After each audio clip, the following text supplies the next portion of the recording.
Boa noite a todos e todas. Estamos aqui, né, no nosso módulo 2, o módulo que vai falar sobre a, a educação especial na perspectiva da educação inclusiva, né, histórias, políticas, ações, programas.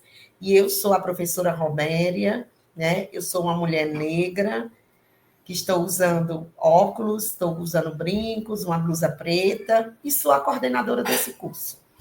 Então, nós fizemos o primeiro módulo, né? O primeiro módulo que foi esse conhecimento sobre o ambiente virtual, e agora nós vamos entrar mesmo em todas as ações do programa, refletir sobre essa história da educação, né?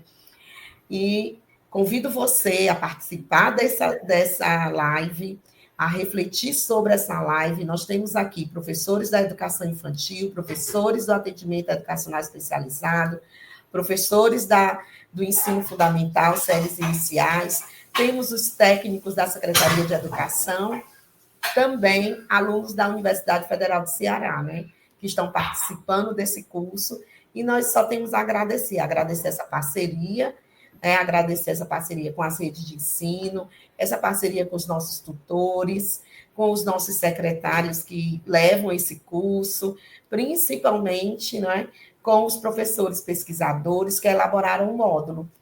E é nesse sentido, né, que nós estamos aqui com a nossa professora pesquisadora, a professora Adeimácia, né? A professora Adeimácia, ela é professora da UFRN, professora associada da Universidade Federal do Rio Grande do Norte.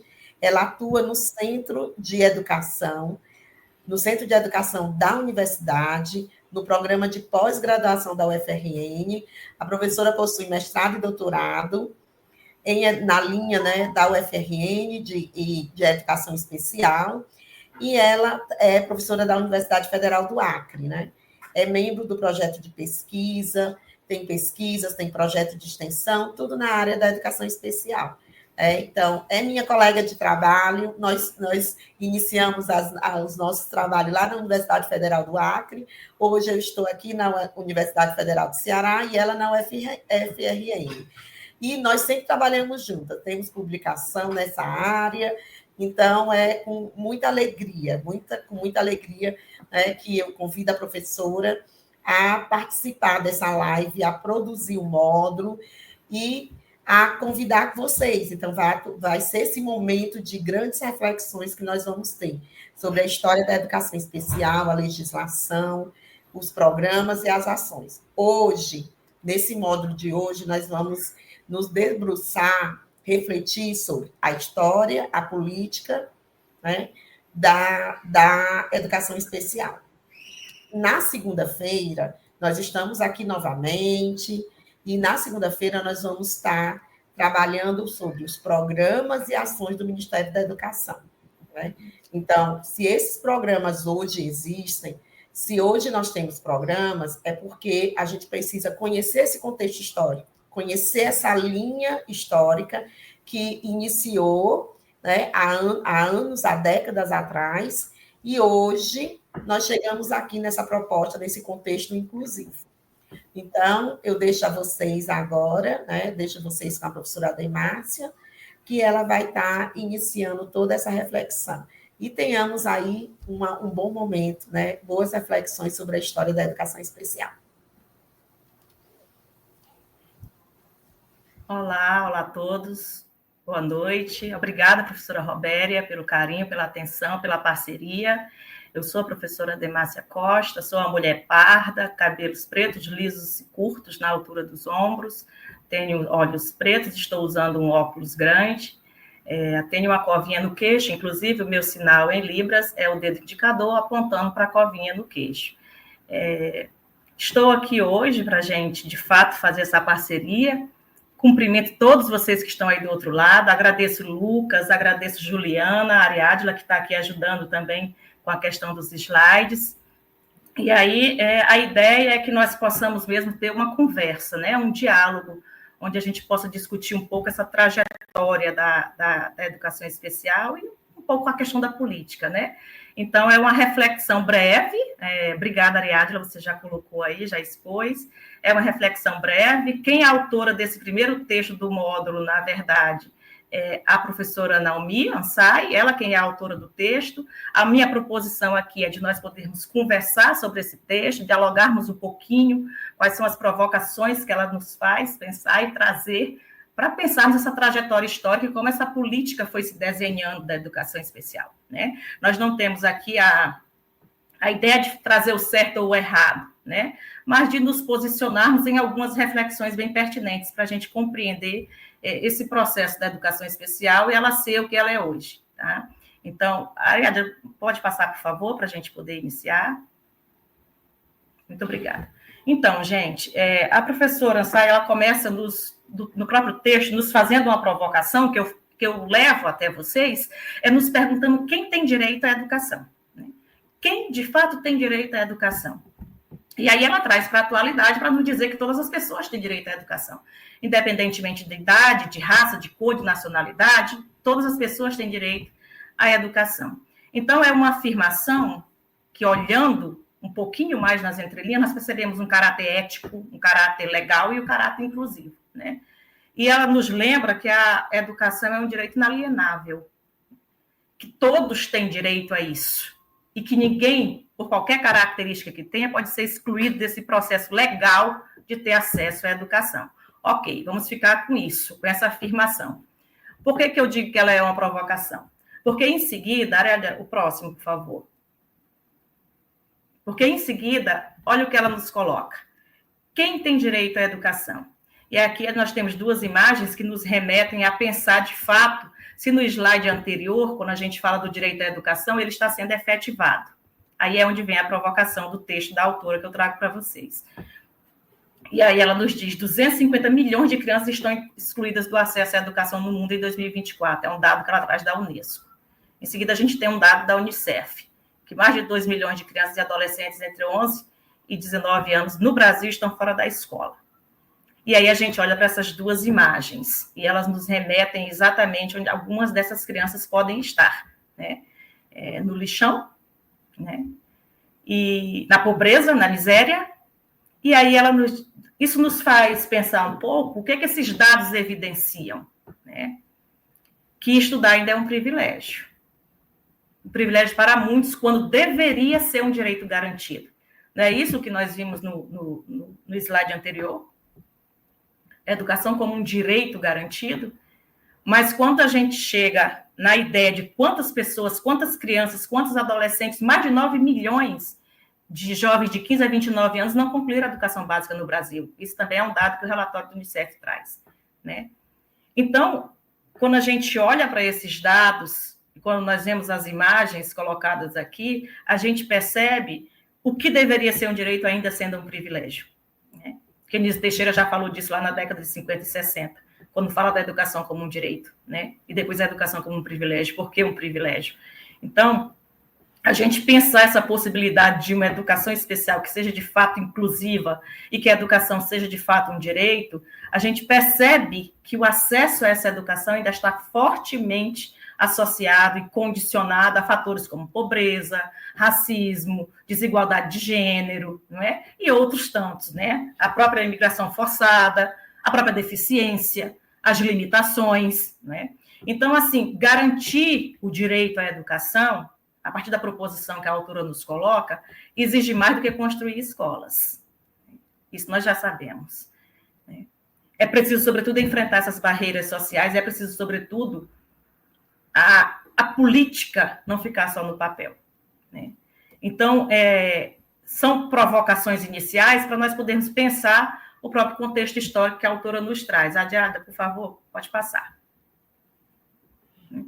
Pronto. Quando ela traz o contexto histórico, ela nos diz que nem sempre esse direito foi garantido, né? Nem sempre nós podemos pensar a educação como um direito garantido. E ela não era um direito garantido, porque, como o próprio texto traz para a gente, ela era restrito à elite, é restrito o acesso à classe dominante. A estrutura educacional do nosso país, ela foi organizada e foi pensada durante muito tempo para atender aos interesses das classes mais privilegiadas, né? Ou seja, a escola ela funcionava como um espaço de reprodução das desigualdades e não da superação delas. E aí eu lhes pergunto, e não é mais assim? A escola hoje, ela atende de fato a todas as pessoas? Vocês podem ir botando aí as respostas, provocações aí no nosso chat, que depois a gente vai conversar, né? Então, quer dizer, quando ela diz que... Só que uma coisa ela nos chama a atenção. Quando pensado... quando a gente pensa no Brasil Império, no Brasil Primeira República, e esse direito não era garantido. Então, por isso ela diz, nem sempre foi um direito a todos. Não era garantido. Isso passa a ser um direito garantido algum tempo depois. Então, a provocação, o texto nos faz pensar que não era, mas é. Isso começou a ser quando? A partir da primeira Constituição Federal, em 1824. Né? Em 1824, foi garantido a educação primária gratuita ao povo brasileiro. Né? E depois, em 1934, a Constituição de 1934, foi garantido um direito para todo brasileiro. Tira a educação primária, mas a educação, de um modo geral, garantida a todo o povo brasileiro. Mas, somente na Constituição Federal de 1988, é que se consolidou a educação como um direito do povo brasileiro, um dever do Estado, com a participação da família e da sociedade. Então, aqui, em 88, nós conseguimos ampliar o que nós estamos entendendo como direito à educação. Então, por isso, quando ela traz Cunha, Michelotto, Fávero, ela diz, nem sempre foi um direito, né? Porque isso não estava garantido em nenhum documento. Então, o acesso era muito restrito, era mais a sociedade organizada a partir do que Bourdieu chama de reprodução social. Né? O sistema educacional passando uma falsa ideia de neutralidade, mas que, na verdade, é extremamente atrelado a reforçar a cultura e os valores da classe dominante, o que dificultava, consequentemente, o acesso dos grupos historicamente excluídos. Partindo desse pressuposto, nós podemos dizer que ainda hoje, sim, né? Nós temos desigualdades, nós temos um sistema dual de ensino, e isso começa lá com o próprio, a reforma Capanema, né? Quando a gente lembra da reforma Capanema, quando a gente pensa ali em 1942, quando ele traz o sistema dual de ensino, quando oficializa o ensino profissionalizante no nosso país, de fato, ali tem um sistema dual de ensino que se perpetua até hoje. Então, quando a gente pensa a educação como um direito que está garantido em termos de legislação, né? Mas solar, e isso, de fato, nos diz, então, que nós temos direito, isso, de fato, está, então, instituído, porque está na legislação, e como sai da legislação para a vida real? Né? Pode passar. Pronto. Aí, então, nós chegamos, então, no que ela chama de construção dos direitos. E aí ela vai citar o Bobbio para nos explicar como que a gente constrói direito ao longo do tempo. E ela vai nos dizer que os direitos do homem, por mais fundamentais que sejam, são direitos históricos, são nascidos em certas circunstâncias, caracterizados por lutas em defesa de novas liberdades, contra os velhos poderes. E aí, então, aqui eu quero destacar para vocês 2 pontos que o Bobbio traz para a gente. Primeiro, os direitos nascem de lutas sociais, né? O que significa quando a gente diz que os direitos nascem de lutas sociais? cada geração vai conquistando os seus direitos a partir dos desafios, das injustiças que são impostas a eles, né? Os próprios direitos civis surgiram na luta contra o absolutismo, né? Os próprios direitos sociais, como o acesso à educação, o acesso à saúde, o acesso ao trabalho, o acesso à moradia, vão surgindo e vão se remodelando a partir das necessidades e da demanda dos trabalhadores, da população, que luta, que movimenta e que sai em prol e que busca em prol de toda uma comunidade ser atingida e receber isso a partir das lutas, né? Não é dado. Né? Os direitos das minorias, eles vão ganhando força a partir do reconhecimento dessa força, da organização dessa força e da luta, né? Para que se consiga alcançar esses objetivos. Então, os direitos, eles nascem de lutas sociais, eles são a partir da organização da população. E aí, um outro ponto que a gente pode tirar dessa frase de Bobbio é que eles não surgem todos de uma vez e nem são garantidos para sempre. Né? Então, é por isso que quando a gente olha para a nossa história, para a nossa trajetória, e aí, trazendo mesmo para o ramo da educação, que é o ponto que nós estamos falando, nós percebemos como esses direitos vão sendo conquistados e vão sendo garantidos ao longo do tempo. Quando trazemos para a educação especial, isso então fica... que nós percebemos como gradualmente isso foi se dando. E esses direitos, o Bobbio nos chama a atenção, que eles não podem ser ameaçados nem retirados, porque eles têm que ser defendidos. A partir do momento que para a defesa desses direitos, nós acabamos perdendo. E exemplos a gente tem muito, né? Quem é que não lembra da discussão da escala 6x1, que até um dia desse nós estávamos tendo, né? Se você não vigia, você vai perdendo alguns direitos. E aí a população não vigia, perde. E é isso que ele chama a atenção. É preciso uma mobilização constante, é preciso vigilância, é preciso participação social para a sua efetivação, para a efetivação desses direitos. Eles não são dados, eles são feitos e a partir de muita luta, né? Então, isso significa que o direito à educação, por exemplo, é um direito adquirido a partir de muitas lutas. A própria educação especial está organizada a partir de muitas lutas, da própria comunidade organizada, da própria sociedade de um modo geral, né? Então, a gente tem que pensar um pouco sobre isso quando diz que ele precisa ser conquistado e garantido. Né? O direito ele é conquistado, garantido, reatualizado continuamente, porque ele não é dado. Né? Pode passar, por favor. Pronto. E aí a gente chega, como então se formulam os documentos que garantem os direitos, né? E aí a autora continua citando um pouco o Bobbio, e ela fala das boas intenções, né? As boas intenções refletidas em declarações e documentos legais nem sempre se efetivam no plano real. E aí o que são essas boas intenções, né? Ele está chamando a atenção para a questão mesmo da distinção que tem entre o direito proclamado e o direito realizado. Aí é isso que a gente volta para aquele primeiro slide, quando a gente fala todos têm direito à educação. E ele está falando do direito proclamado. Né? Porque, de fato, o direito realizado é o outro ponto. Então, o texto nos alerta que, embora tenham muitas leis, tratados, declarações, como a própria Declaração dos Direitos Humanos, né, ou a própria Constituição Federal de 88, que eu acabei de mencionar para vocês há pouco, que registram os nossos direitos em uma linguagem nobre, em uma linguagem bem intencionada, clara, isso não garante que esses direitos sejam de fato respeitados e cumpridos no cotidiano. Né? Escrever um direito no papel não significa automaticamente que ele existe na prática. Então, é possível que nós tenhamos leis exemplares, que um país tenha leis exemplares, mas que seus cidadãos vivam em condições de injustiça, de miséria, de violência, de exclusão. Né? Então, essa é a distância entre a norma jurídica e a realidade social que Bobbio nos chama a atenção. Foco. Todos temos direito à educação. E aí eu volto para a pergunta inicial. Né? E o direito realizado? Temos ou só temos o proclamado? Até onde vai? E aqueles 2 milhões de crianças fora da escola, que a gente falou ainda há pouco, que a Unicef traz o dado para a gente, né? Para pensarmos um pouco. Então, a gente tem a própria Constituição Federal, a gente tem o ECA, né? que garante que todas as crianças e adolescentes têm que estar dentro da escola, mas nós temos 2 milhões de crianças fora da escola, né? Fora os outros 9 e tantos milhões que estão fora também porque não conseguiram concluir a educação básica, né? Os adolescentes e jovens adultos. Então, é muito importante essa ideia da vigilância que ele chama a atenção, né? Que o texto chama a atenção.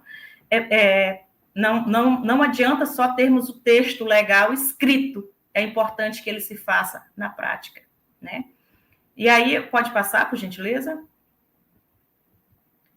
Pronto. E aí, então, ela traz alguns marcos legais, e nesses marcos legais, o primeiro ponto que o texto nos traz é definir a educação especial, né? Então, de fato, o que é educação especial? O que se entende por educação especial? E aí, aqui vocês sabem que essa definição, como vocês já estão estudando, vocês já conhecem um pouco, então vocês sabem, essa definição está na LDB, mas ela também está na PNEP de 2008, que a Robéria vai falar um pouquinho dela depois, eu vou só mencioná-la aqui, mas que garante que educação especial é uma modalidade de educação escolar. E o que significa dizer que ela é uma modalidade?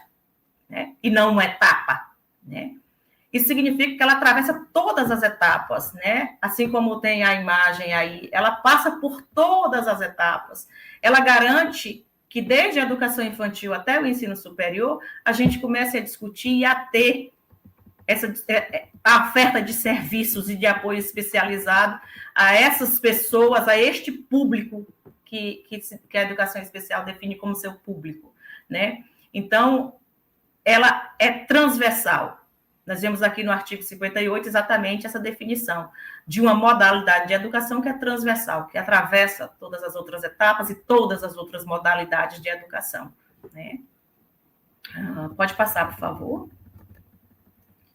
E aí, então, para pensar essa modalidade, ela define quem é o público da educação especial. E aqui é na PNEP, a Política Nacional da Educação Especial, na perspectiva da educação inclusiva, né, de 2008. E aí ela ratifica, né, nós temos essa definição de quem é o seu público, são aqueles que apresentam algum impedimento a longo prazo de natureza física, intelectual ou sensorial, os quais, em diversas barreiras, podem obstruir sua participação plena e efetiva na sociedade em igualdade de condições com as demais pessoas. São eles estudantes com deficiência, transtorno global de desenvolvimento e os que possuem altas habilidades de superdotação. Qual é a grande crítica que nós temos a essa política? Muito embora a professora Robéria vai tratar disso um pouquinho mais tarde, eu não vou me estender tanto.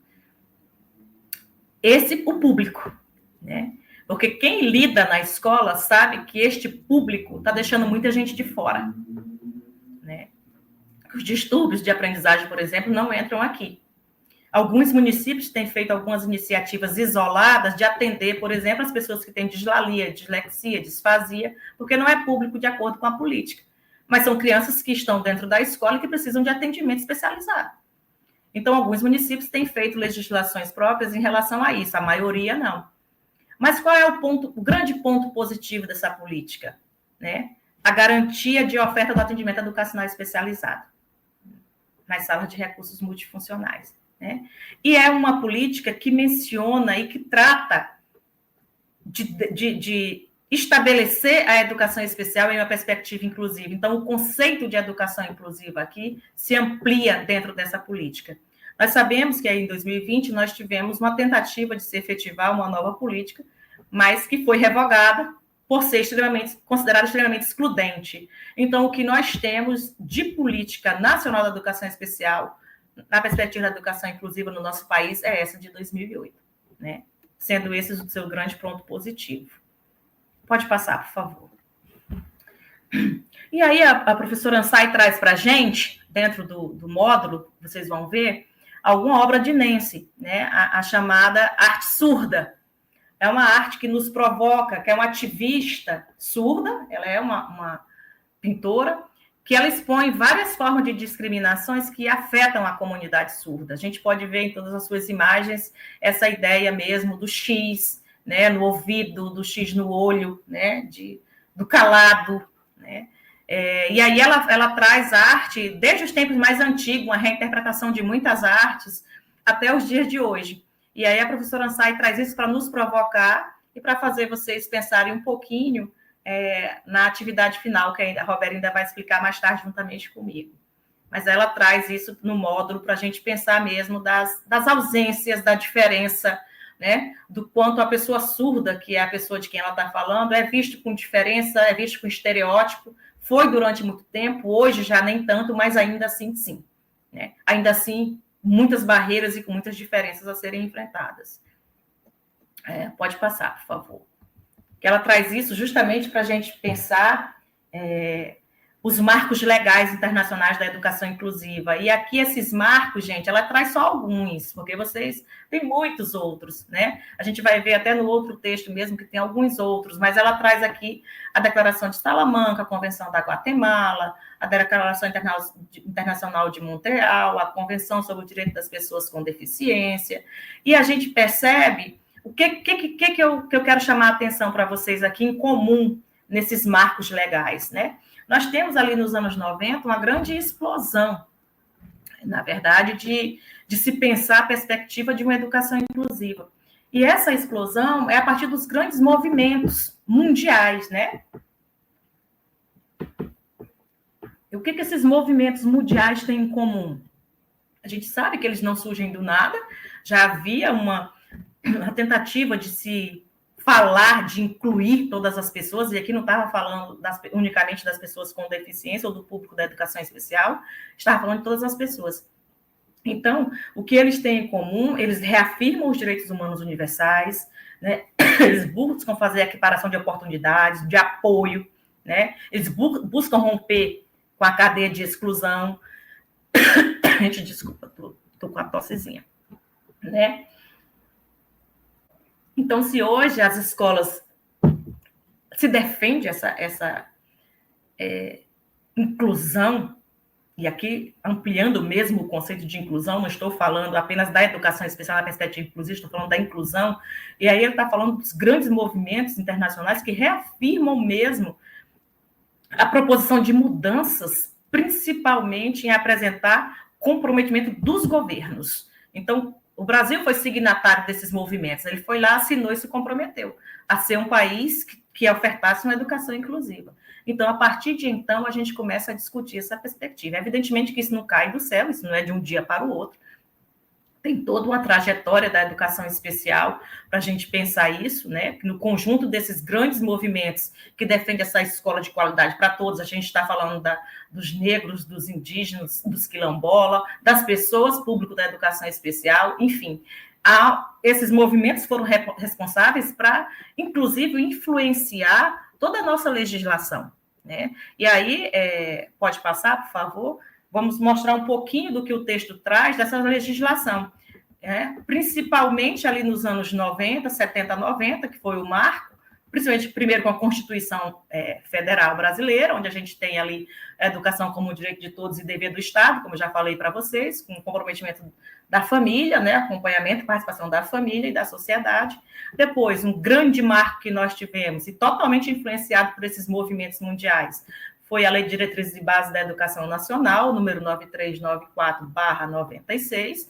Essa lei, ela dedicou um capítulo inteiro para a educação especial, que é o capítulo 5, né? E pela primeira vez, então, uma lei garante a educação especial na perspectiva da educação inclusiva a partir dos serviços de apoio especializados, né?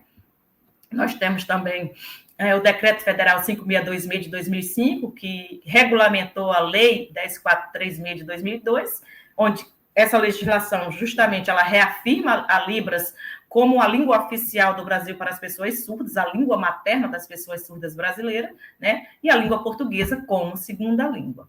Em 2012, a gente teve a Lei 12.764, que instituiu, em 2012, a Lei 12.764, que instituiu a Política Nacional de Proteção dos Direitos da Pessoa com Transtorno do Espectro Autista, que pela primeira vez, então, já em 2012, se prevê o apoio especializado, né, para o atendimento dessas pessoas com TEA, né. Outro importante marco que a Roberta ainda vai falar, eu já falei um pouquinho, foi a Política Nacional da Educação Especial na perspectiva da educação inclusiva, que tem como objetivo garantir o acesso, a participação da aprendizagem desses alunos com deficiência, transtorno global do desenvolvimento, altas habilidades e superdotação.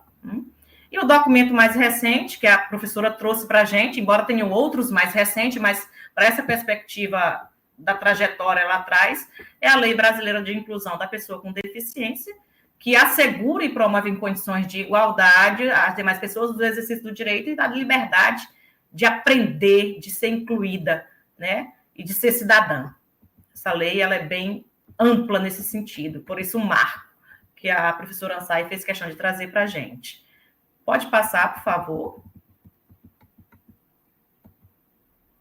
Isso, aí ela vai dizer para a gente os marcos que nós temos no nosso país, né? E é claro, a gente sempre traz exatamente isso, a criação dos Institutos de Meninos Cegos, em 1854, e os Institutos Surdos Mudos, em 1857. Então, ambos foram iniciativas, mas é importante a gente dizer, e a professora deixar isso claro no seu texto, que as referidas escolas, elas tinham uma preocupação de uma educação literária e profissionalizante, mas ela não atendia a todos, né? Havia uma grande demanda, mas havia também uma espécie de seleção, né? De casos, os casos mais graves não eram atendidos, né? Mas a gente sabe que isso era bem no início, hoje são duas grandes referências de inclusão que a gente fala no nosso país, né? E aí, um dos apontamentos que a gente pode dizer é que exatamente nesse período, a Januse mesmo nos lembra que o descaso era tão grande em relação à educação de um modo geral, 80% da população era analfabeta, né? Então, não havia muito espaço para se pensar a educação dessas pessoas. Eram bem à margem. As primeiras iniciativas que tiveram em relação a isso era a vertente médico-clínica mesmo, né? Então, não é à toa que isso é tão forte até hoje. Quando a gente olha para a trajetória histórica, é exatamente isso que nós temos como base, onde naquele período se prescrevia os parâmetros de normalidade, né?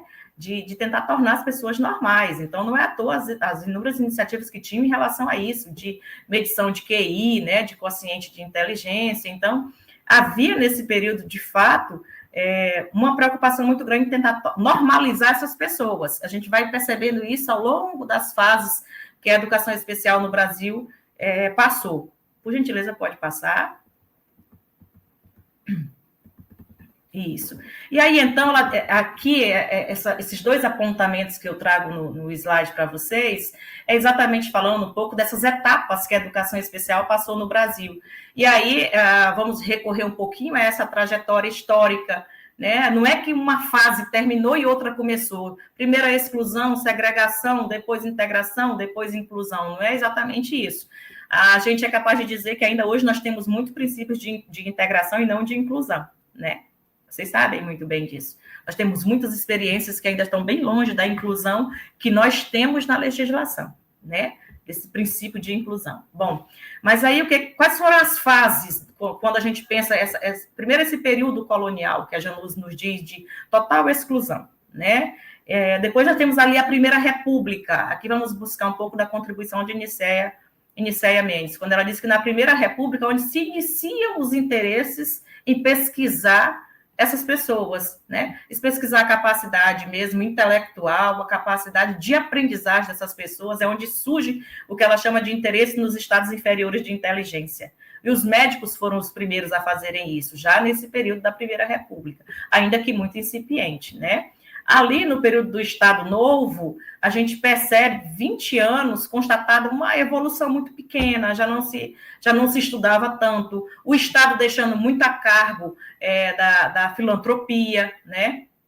Mas, em compensação, as instituições privadas quintuplicaram nesse período, né? Isso aqui é um dado que Nicéia pega de Januse, quer dizer, tem um certo descaso em relação a isso pelo Estado.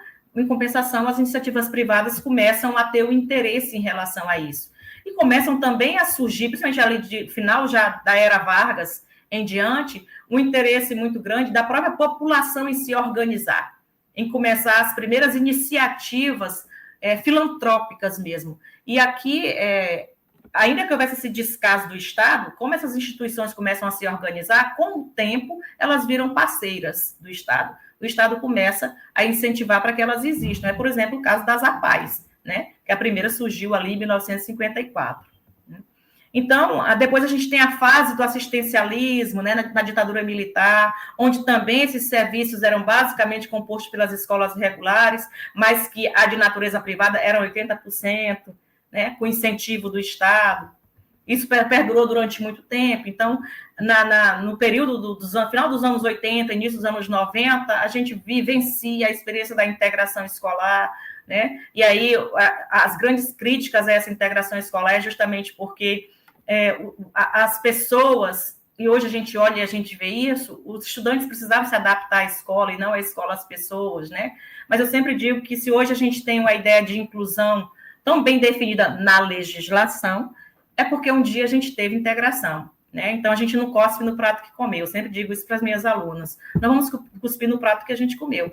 Para a inclusão acontecer, primeiro teve que existir o processo da integração escolar.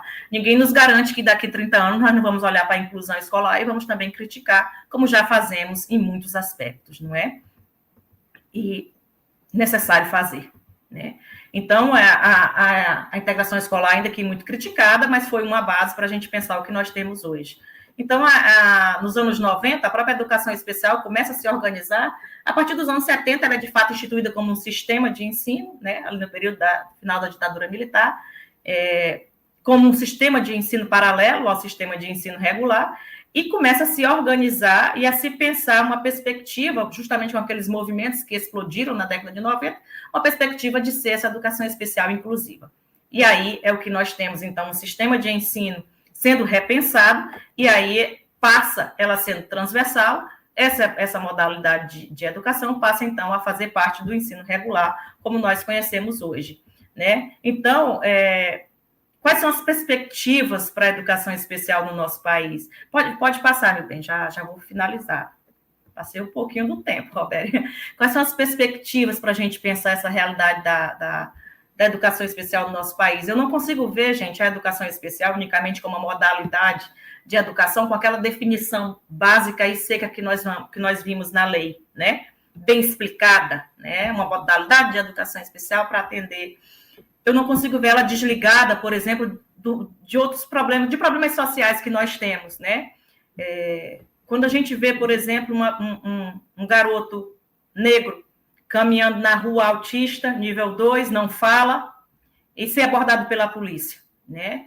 A gente não tem como desvincular isso, a educação especial, como aquela modalidade de educação unicamente de responsabilidade da escola, sabe? Ela está atrelada a todos os outros problemas que nós temos na sociedade, as desigualdades sociais, porque a escola reproduz o que a gente tem na sociedade. Então, a educação especial não pode ser pensada unicamente dentro da sala de aula. A educação especial ela sai da sala de aula também, né? Então, é importante a gente pensar, só para finalizar a proposição da professora Say, é importante a gente pensar que o marco legal das políticas, ainda que a gente tenha a década de 1990 ali, do século XX, pensada como grandes movimentos que modificaram, de fato, a forma de nós pensarmos a educação de todas as pessoas, né? E que isso esteja legitimado, a educação como um direito garantido na nossa Constituição Federal, garantido no nosso LDB 9394/96, é preciso a gente pensar, de fato, o que nós temos instituído, de fato, o que nós avançamos e quais são os limites que nós temos. Então, eu não trago respostas, eu trago mais perguntas também. Isso aqui é a proposição de nós pensarmos juntas e juntos, tá bom? Eu ultrapassei um pouco da minha proposta de 20 minutos, Robéria, mas é isso, gente. Eu vou ficar aqui disponível juntamente com a professora Robéria para a gente conversar, vamos olhar o chat, vamos conversar um pouquinho mais, tá bom? Robéria, é contigo.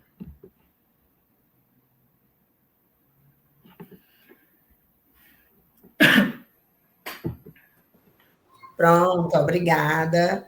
Eu fiquei aqui refletindo, né? Eu gosto muito, é muito gostoso ouvir a professora Demácia falar, né, sobre esse percurso histórico da educação especial e que esse percurso histórico nos leva a pensar como nós estamos hoje, né?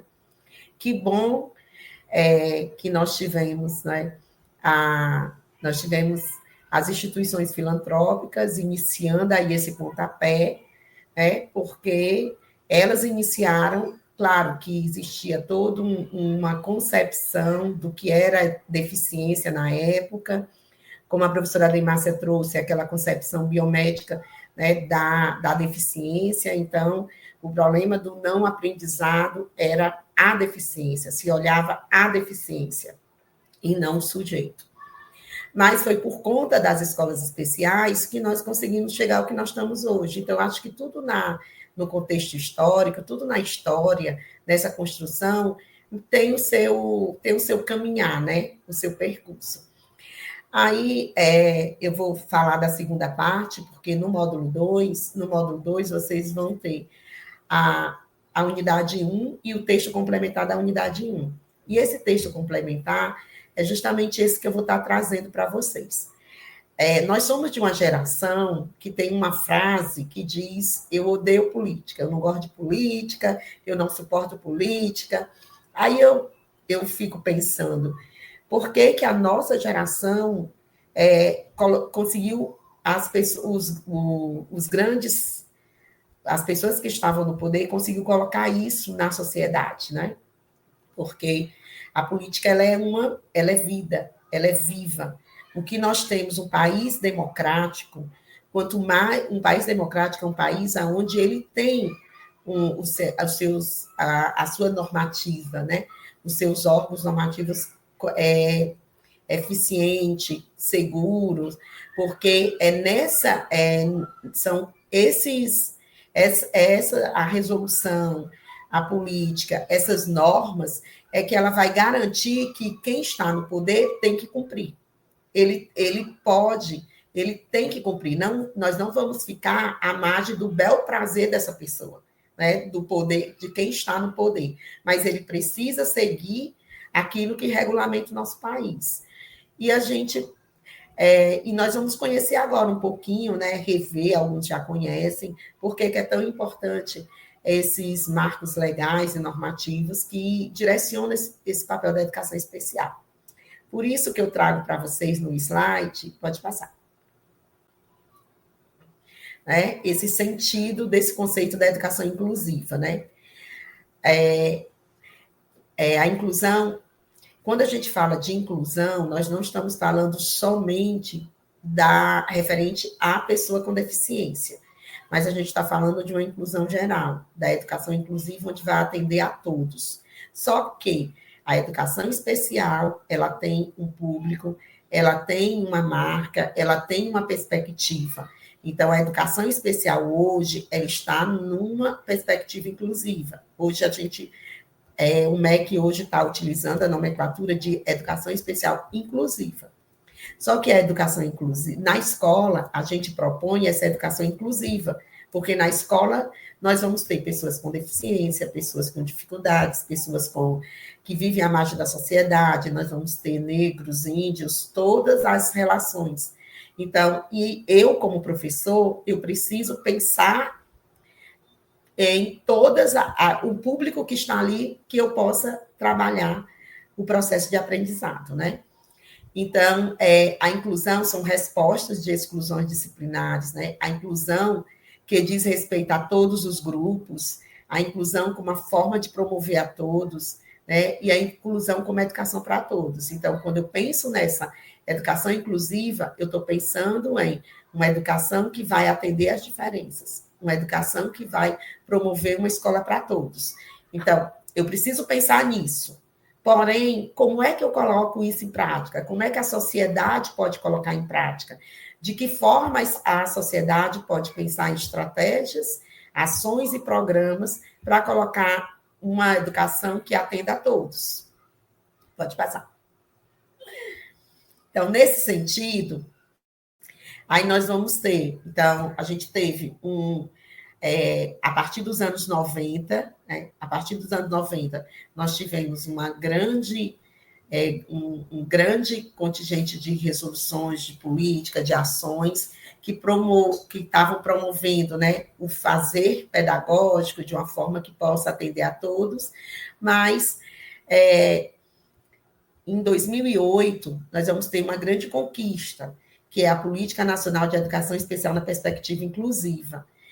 nós temos no país apenas 2 políticas de educação especial.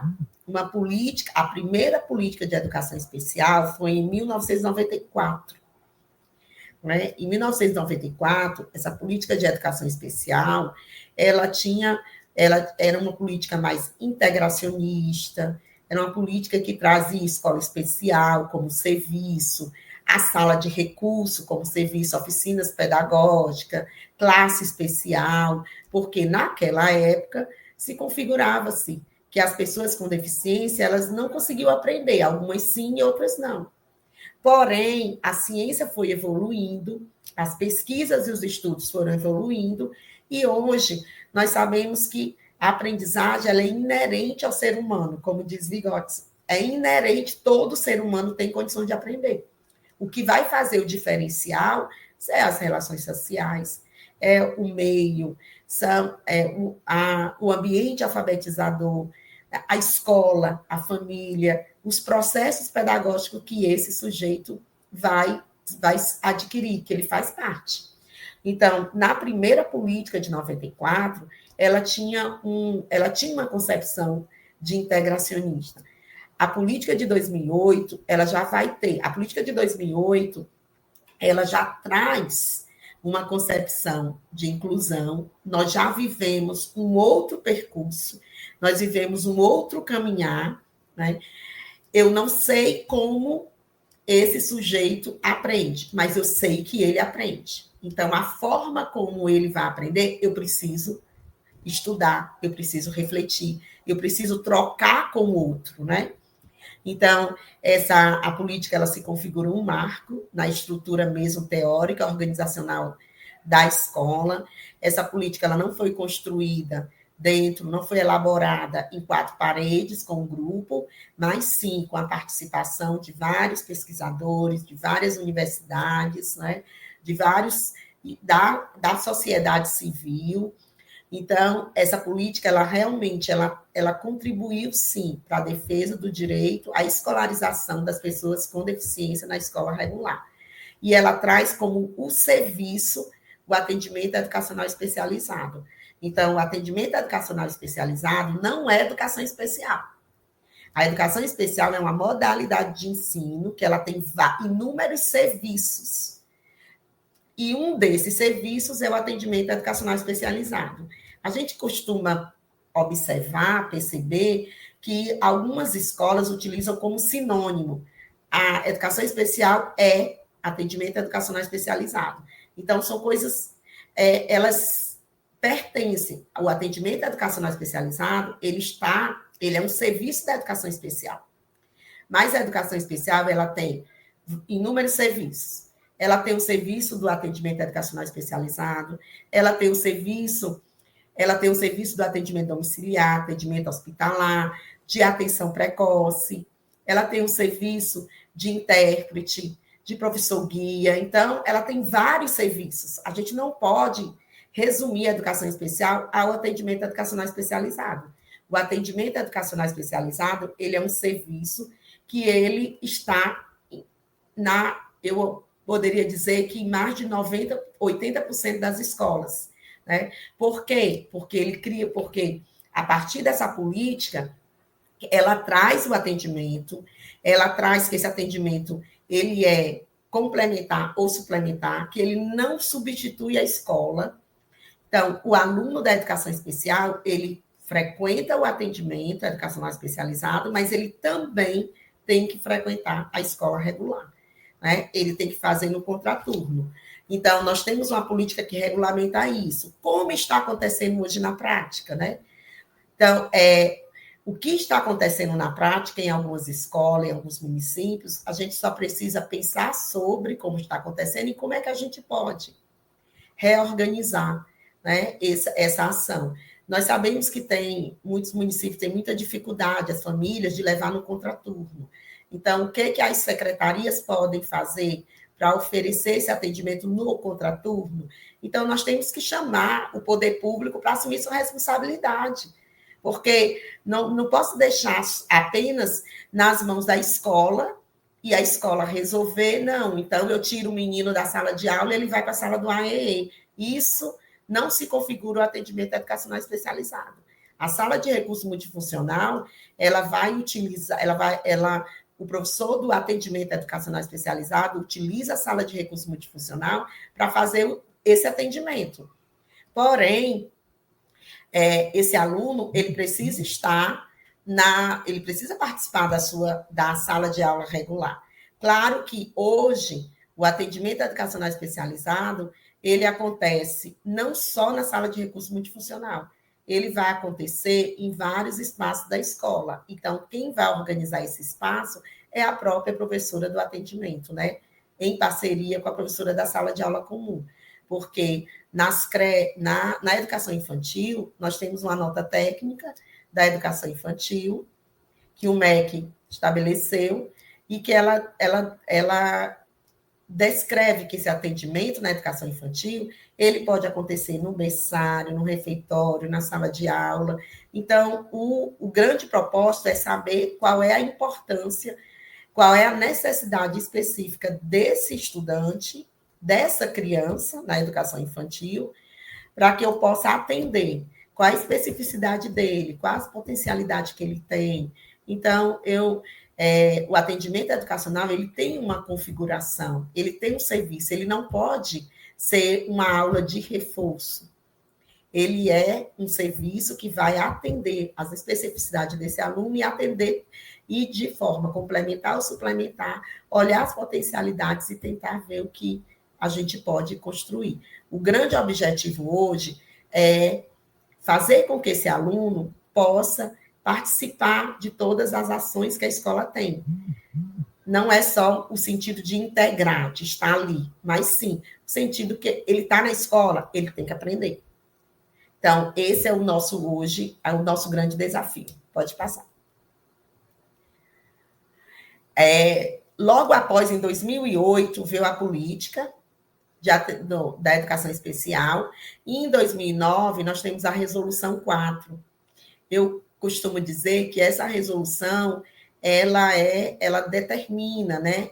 Ela especifica todas as funções, o público, como vai ser, os profissionais. Então, a resolução 4 de 2009, né, que ela institui as diretrizes operacionais para o AE, né, ela reafirma esse AE como parte integrante do processo educacional, né, e reafirma que ele deve acontecer na escola, né, só em todos os níveis, o aluno tem o direito de participar do atendimento educacional especializado. O AE, o atendimento educacional, ele pode acontecer na escola, como também no centro de atendimento educacional especializado. É uma opção da família. A família pode matricular o aluno na escola, na própria escola dele, mas a família também tem a opção, tem o direito de matricular o aluno nos centros, né, que hoje nós temos os centros de atendimento educacional especializado. Pode passar. E nesse caminhar da legislação, a gente teve 2008, a política, nós temos 2009, a resolução, aí a gente vai ter em 2012, né, a Política Nacional de Proteção da Pessoa com Transtorno do Espectro Autista, né, que ela reconhece o autismo como deficiência, né, o autismo não é uma deficiência, ele é um transtorno, ele não é uma doença. O autismo é reconhecido na lei como deficiência para todos os efeitos legais, né? Então, isso tem que deixar muito claro, porque a lei garante direito das pessoas com deficiência. Quem define as pessoas com deficiência não é o que eu gosto, o que eu quero, quem eu acho. Mas, sim, a Organização Mundial de Saúde, ela define quem são as pessoas com deficiência. E nesse caminhar, o autismo ficava de fora. Claro que aí ele ficava de fora de participar dos programas sociais. A partir de 2012, que foi uma orientação internacional, o autismo foi considerado deficiência, né, para todos os efeitos legais. Essa lei, ela traz características específicas, né, dos direitos das pessoas com autismo, do profissional de apoio quando necessário, a gente precisa deixar claro que o autismo, o transtorno do espectro autista, ele ainda é muito novo, né? Para as nossas pesquisas, nossos estudos, para o que tem, porque o primeiro caso de autismo aconteceu em 1945, 44 para 45, no mundo. Então, nós temos ainda o autismo durante muito tempo, foi confundido com esquizofrenia, né? Durante muito tempo, as pessoas não conseguiam, a própria sociedade não conseguia definir, e hoje nós temos uma definição, uma política tem uma definição mais clara que está oportunizando a gente compreender. Então, muitas coisas nós estamos caminhando, né? Então, essa lei, eu acredito, é um marco mesmo, né, para o direito das pessoas com autismo que precisam ser reconhecidas. A próxima, né, na próxima lei que eu trago para a gente refletir, pode passar, que eu trago para a gente refletir, né, é a Lei Brasileira de Inclusão da Pessoa com Deficiência, de 2015. Então, eu acredito que ela é muito conhecida, né, a gente discute bastante essa, porque ela assegura e promove as condições de igualdade, né, de exercício dos direitos, de liberdades fundamentais. Então, em 2015 a gente vai ter esse marco que o Brasil aprova, a Lei Brasileira de Inclusão, né, que é o Estatuto da Pessoa com Deficiência, e nela está estabelecido o meu direito de estudar, o meu direito de fazer parte dessa sociedade. Então, não é o favor que eu quero, mas é um direito que eu tenho. Então, na próxima. Nós vamos ter também a reserva de vagas para as instituições do ensino superior. Aí hoje é visível a quantidade de estudantes no ensino superior, né, que foi assegurado através das políticas de cotas, e essas políticas estão promovendo, sim, a inclusão. Eu costumo dizer que ela está deixando a sociedade colorida mesmo. Como é bom você chegar na universidade pública e você ver o diferente, as diferenças. Como é bom você chegar numa sala de aula e ver as diferenças, né? Eu estou ali, isso incomoda o professor, porque tem que pensar em estratégias, incomoda, que bom que incomoda, porque as pessoas estão ali e elas precisam se apropriar dessas informações, desse conhecimento que a universidade traz. Então, como é bom sabermos, né, que a universidade hoje, ela trabalha com todos, ela precisa trabalhar com todos, e esse todos está ali dentro, e ele tem direito a acesso, ele tem como oportunizar a entrada, sim, e agora a universidade está pensando nessa permanência e nesse sucesso. Então, se a universidade pensa, a educação básica precisa estar pensando mais ainda. A educação básica também, a educação infantil, né, o ensino fundamental, que é o nosso público aqui, a educação infantil. Então, como eu vou promover o processo de aprendizado desses alunos? Não é só a matrícula. A lei garante a matrícula dos alunos, só que eu preciso colocar essa política em prática e garantir o processo de aprendizado. Pode passar. E nós vamos ter, né, e é uma luta minha, eu gosto muito, trabalho também nessa perspectiva, né? Nós vamos ter em 2018, não foi, a lei alterou, a LDB alterou, mas ela incluiu o artigo 4A. Então, ela inclui o artigo 4A, garantindo o atendimento educacional ao estudante da educação básica que está em tratamento de saúde, né, em regime hospitalar e domiciliar. Muito legal que o atendimento educacional hospitalar e domiciliar, ele é pouco discutido, pouco refletido na nossa sociedade. Até quando você tem um estudante que está em tratamento de saúde, a própria família e sociedade, ela pensa primeiro no cuidar da saúde. Só que existe uma lei que garante esse atendimento hospitalar e domiciliar, né? Porque hoje o seu tratamento de saúde ele está ligado também a cabeça e corpo, né? Mente e corpo. Não é só cuidar do corpo, tem que cuidar também da mente. E o atendimento educacional hospitalar e domiciliar é um direito garantido. Está na legislação, na nossa legislação máxima, que é a LDB, que garante esse atendimento ao aluno que está em tratamento de saúde, né? Então, é uma conquista. Alguns estados brasileiros ele já têm regulamentado, né? No estado do Ceará, nós estamos nessa luta para regulamentar, com tristeza que eu falo essa frase, né? Porque nós temos crianças que estão em doença crônica e que precisa desse atendimento educacional hospitalar e domiciliar, mas o Estado, as prefeituras, elas não regulamentaram. E a gente precisa aí, como a professora Deimácia falou no início, uma legislação ela se constitui através de brigas, de lutas dos movimentos sociais. E um desses é esse movimento do atendimento hospitalar e domiciliar. Nós temos criando hoje, um exemplo, nós temos crianças com câncer que a ciência está dando uma perspectiva de vida maior, né? Por conta de todo o tratamento. E a escola, e a educação. Eles têm todo mundo, nós temos algumas doenças crônicas que o tratamento está dando uma expectativa de vida, a pessoa está conseguindo viver muitos anos. E a educação, como é que ela está para esse público, né? Então, essa lei, ela é um dos primeiros passos, né, que vai regulamentar isso.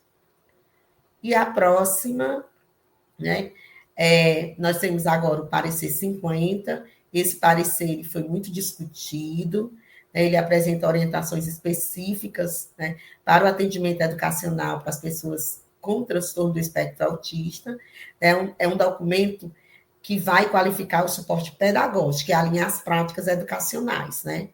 Então, o parecer 50, nós temos algumas, ele foi aprovado agora pelo Ministério da Educação, nós precisamos, a escola precisa se apropriar mais, discutir, refletir o que diz o parecer, para a gente poder, até para poder pensar sobre, eu tenho que saber o que tem ali.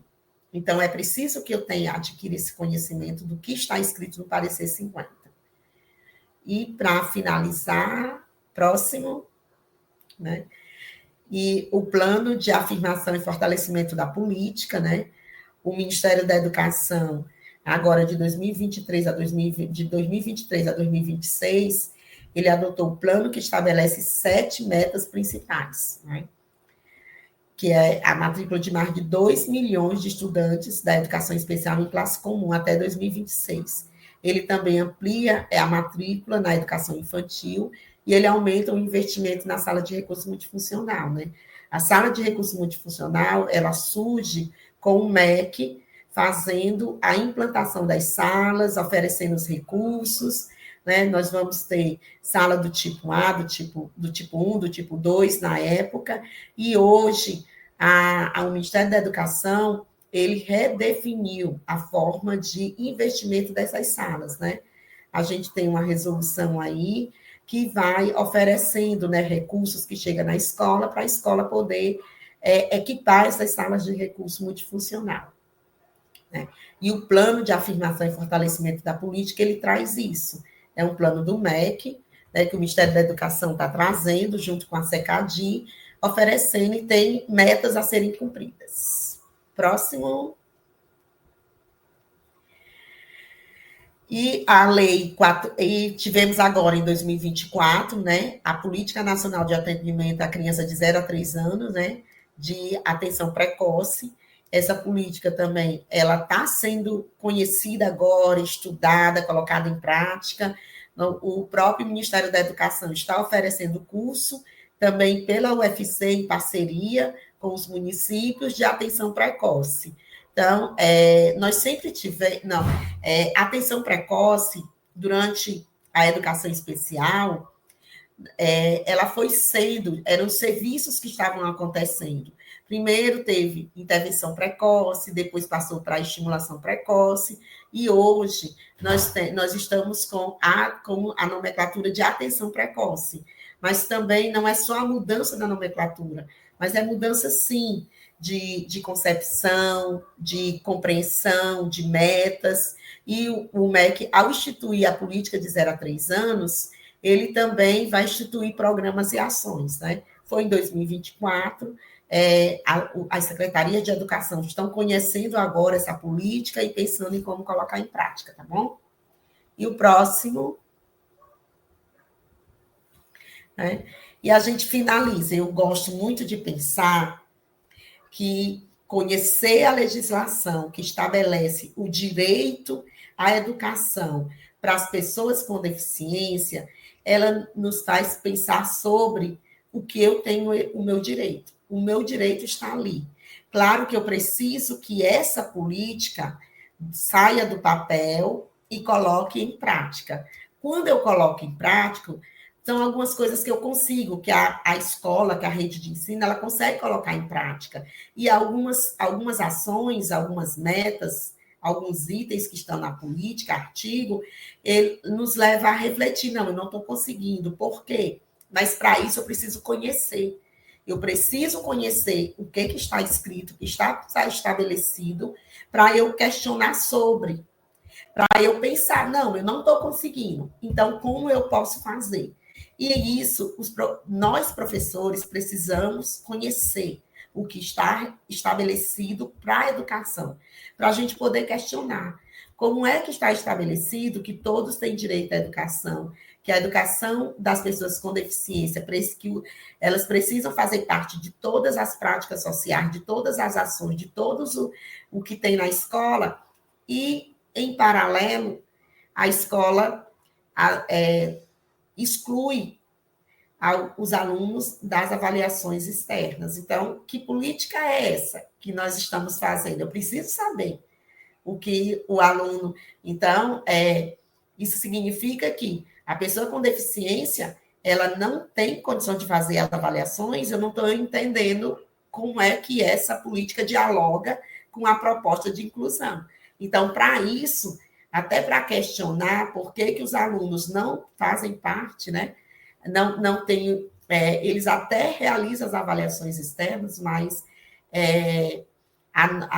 o resultado dessa avaliação não entra, então ele está de encontro à proposta que eu acredito que todos podem aprender, independente das suas dificuldades, das suas deficiências, porque o que vai fazer o processo de aprendizagem é o meio social, são os recursos, é a formação desse professor. Eu sei que esse aluno aprende. Eu posso não saber como, mas por isso que eu vou buscar. E para saber as estratégias, só se faz inclusão com recurso. E o recurso, ele está atrelado à legislação. O recurso está atrelado ao que diz a política. Por isso que eu preciso conhecer o que diz a política de educação especial, o que diz a resolução, o que diz as diretrizes, o que diz a nota técnica, né, para poder pensar nas minhas estratégias. Nós não podemos desarticular, né, a política da educação das práticas pedagógicas. Elas precisam estar ligadas. Eu preciso conhecer. Então, por isso que esse módulo 1, a gente traz nessa unidade 1, essas informações sobre a legislação que orienta as práticas na sala de aula, a legislação que orienta o fazer pedagógico na sala de aula, a legislação que orienta o recurso que entra na sala de aula. Porque até a quantidade de professores que a escola pode, que a quantidade de professores contratados do atendimento educacional especializado, a quantidade de profissionais de apoio contratado, os recursos que têm que existir está na legislação. Né? Então, a gente precisa ter esse elo de conhecer os dois. E isso é isso que eu convido vocês, né, a todo o grupo que está aqui agora, a ler o módulo 1, a unidade do módulo 1. A unidade do módulo 1 ela está dividida em 2 unidades, a unidade 1 e a unidade 2. E, a partir dessa live, vocês vão refletir mais ainda, tirar as ideias, tirar reflexões sobre o fazer pedagógico na escola, a partir do que diz a política, né? Então, eu finalizo por aqui nesse momento, e agora nós vamos para a nossa segunda etapa, que é ver o que vocês colocaram na live, é discutir o que nós temos aqui, né? Eu e a professora Demácia estamos aqui para a gente agora fazer esse diálogo. Bora lá. Vamos ver o que tem aí.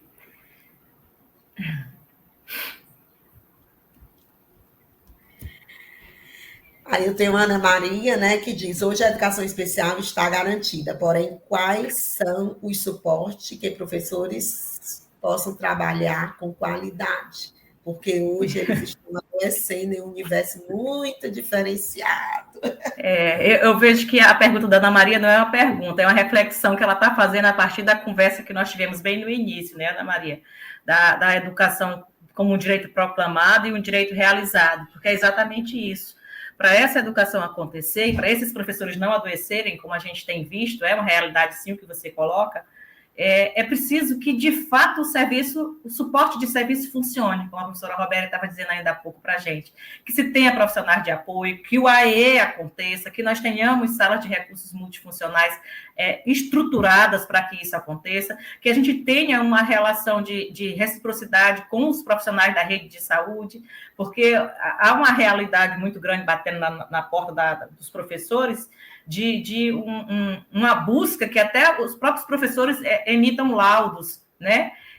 Uma aluna minha que faz estágio estava me falando isso: professora, de família nos procurar para a gente emitir laudos, de certa forma não é um laudo, é um relatório, e esse relatório vai servir para que um profissional emita um laudo, né? Ela me falava disso hoje. Então, a gente sabe que isso é realidade, sabe, Ana Maria? E que, de fato, é isso que a gente estava conversando. Se a gente não tem esse suporte, se a gente não tem a estrutura, se a política, como a professora Roberta colocou, ela não é de fato instituída, a gente não tem a inclusão de fato. Para a gente ter o processo de inclusão desses estudantes na sala de aulas regulares, a gente precisa do suporte, né? Mas a gente sabe, estamos caminhando, né, Robéria? A ideia é essa.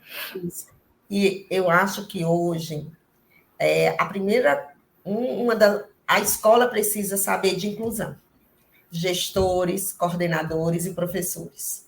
Porque se a escola toda tiver conhecimento sobre o que é educação inclusiva, tiver conhecimento que os alunos com deficiência são aprendentes, eu acho que é um dos pontos, viu, Ana Maria, para a gente poder buscar essa qualidade.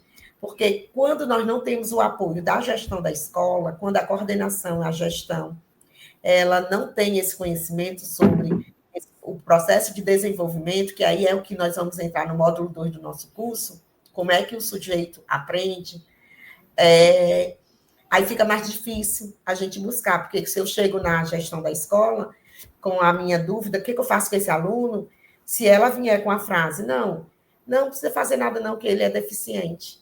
Então, a gente não caminha.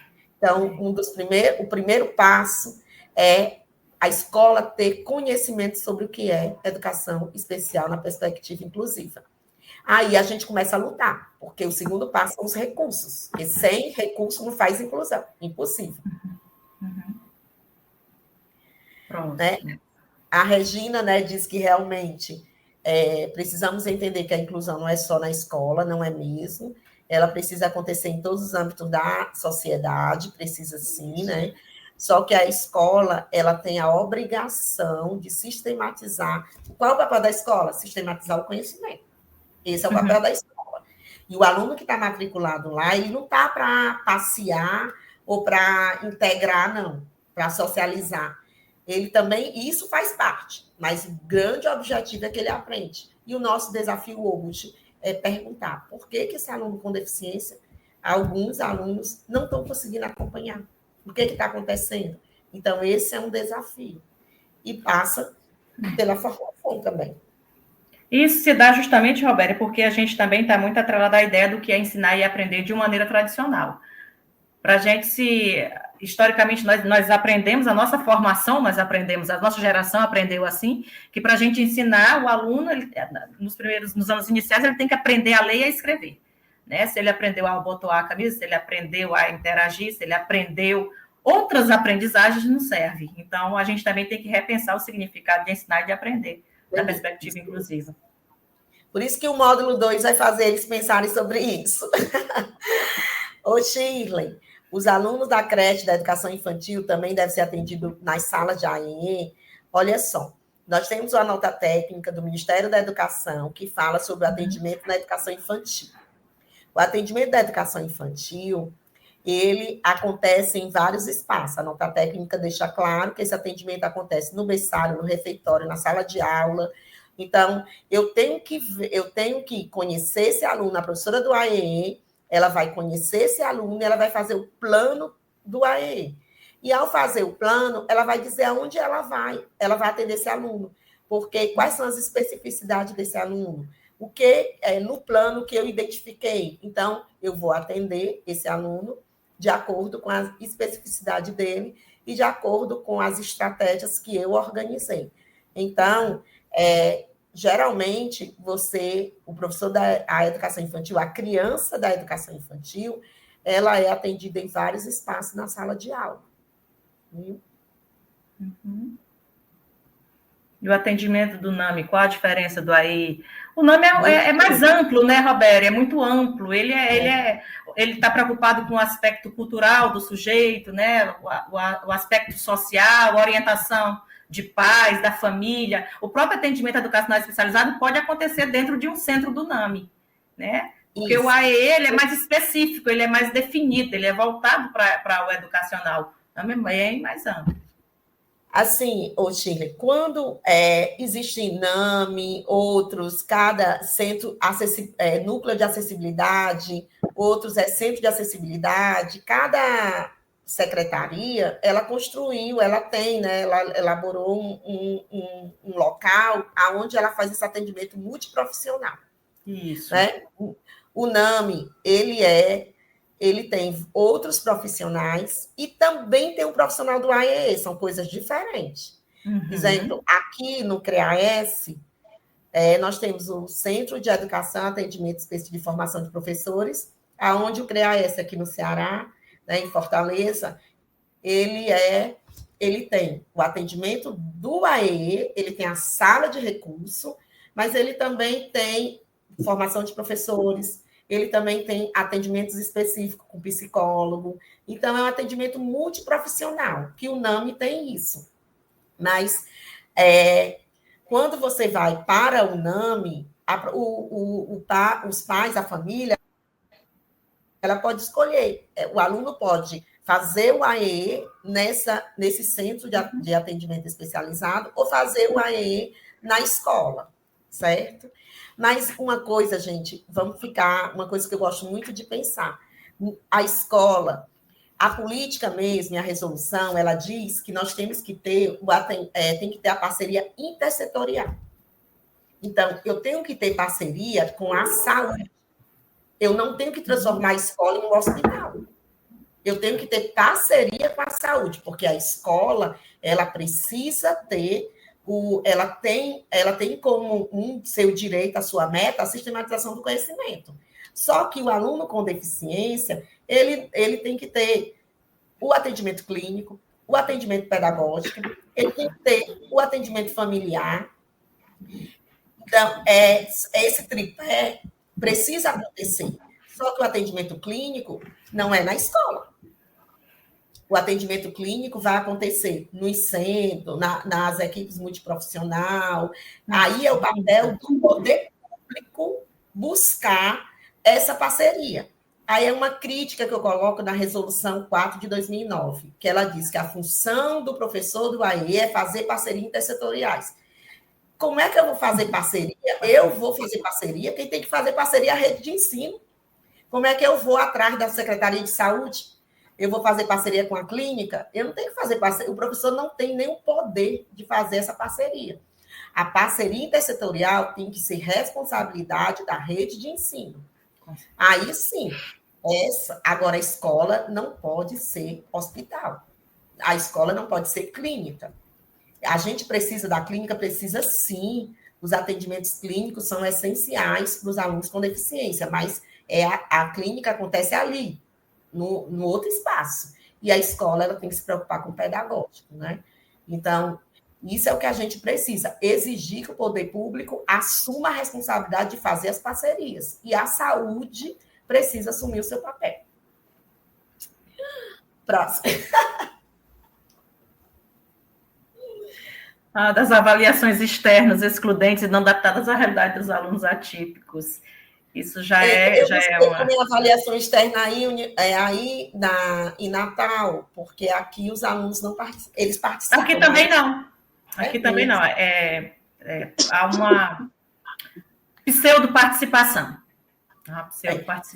Alguns alunos, porque as próprias avaliações não são adaptadas, como você mesmo está dizendo. Elas não são adaptadas, elas não são pensadas. Nós temos um sistema de ensino muito excludente, sabe, Júnior? Quando a gente pensa a educação de um lado, isso é muito complicado a gente pensar a universalidade da educação de um lado, e o direito à educação, como a gente traz, e do outro, o nosso sistema de ensino. Nosso sistema de ensino ele é excludente. Ao mesmo tempo que o nosso sistema de ensino nos diz que a gente precisa incluir todas as pessoas na escola, a gente tem um sistema de ensino que, por exemplo, tem o Enem, extremamente excludente, que há pouco tempo a gente começa a ter adaptações para as pessoas que são surdas, para as pessoas que são cegas, há pouco tempo a gente tem isso, né? E do mesmo modo, a realidade das avaliações externas, elas são padronizadas, a mesma para o Brasil inteiro. E as participações são pseudo mesmo, gente. Isso é uma luta, é movimento. É como eu coloquei no início. Isso não está dado, não. Isso tem que ser conquistado ainda. De fato, pseudo-participação em todo lugar. Creio que não é só no Ceará, não, Roberto. E assim, a avaliação é essencial. É preciso ter avaliação. O Ministério da Educação precisa fazer avaliação mesmo, porque a gente precisa, a partir dos resultados de uma avaliação, é que eu construo políticas públicas. O que a gente precisa rever é a forma que essa avaliação externa está sendo colocada em prática, como ela os dados, né? Que dados ela traz. Só que isso a gente precisa rever. Aí, gente, são poderes, né? São setores que têm poder que transformam o grande papel da avaliação, que a avaliação é super importante. O resultado dela, a partir dos resultados eu construo políticas e como ela está sendo colocada em prática hoje. Por exemplo, no nosso curso, eu preciso fazer a avaliação do nosso curso para saber o que está acontecendo e para que no próximo eu faça, a partir dos resultados, nós possamos fazer modificações. Eu tenho que fazer a avaliação de como é que está o ensino na escola. Infelizmente, pensar a avaliação hoje é um desafio.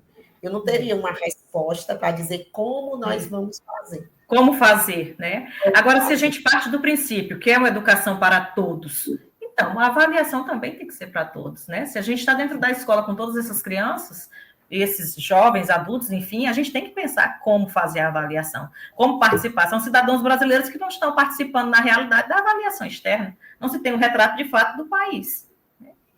Ficam de fora. Vamos para a próxima pergunta.